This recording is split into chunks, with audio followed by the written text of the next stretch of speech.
Yo, what's up mga katuga? For today's video, nagkayaan nga mga katuga na magpares na madaling araw.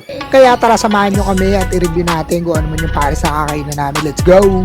At ito na nga, dumating na nga yung ating sundo na si paring Ferdy. Matayo mo ta?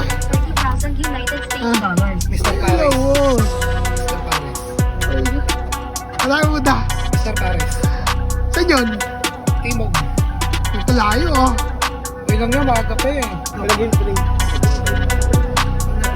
Saan ba tayo? Saan ba tayo? Wala kayo po. Batangas, pwede rin. Bakit? Pares Batangas, no? At eto na nga, nakompleto na nga kami, kaya napag-desisyon na namin sa Mr. Pares na kami pupunta sa may Timog.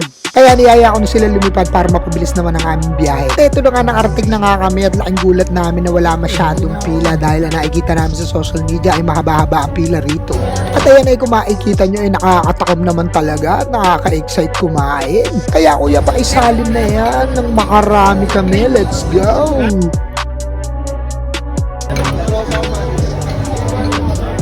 Eh, ulo ng At sa bawat order nga namin ay binigyan kami ng stab na ipapalit nyo para makakuha kayo ng soft drinks.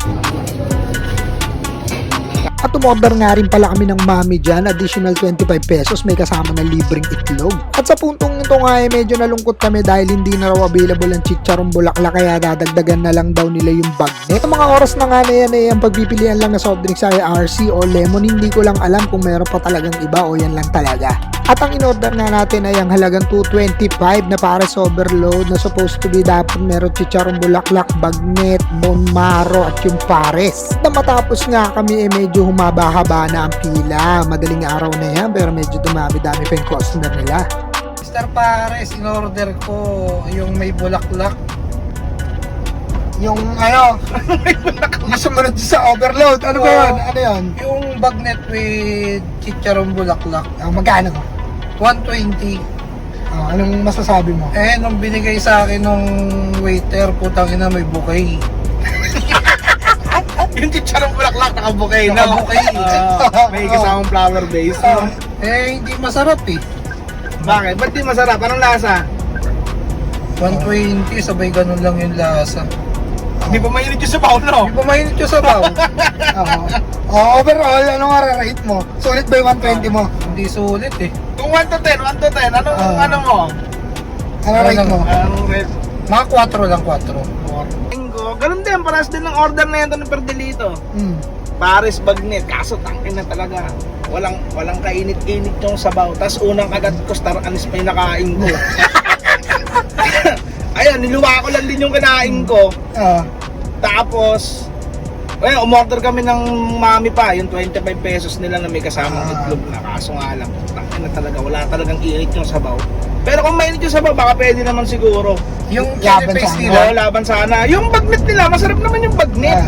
Kaso nga lang talaga, puta, nagkakatalo lang talaga sa init ng sabaw.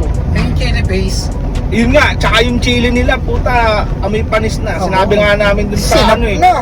sa crew dun, ang sabi lang ng crew,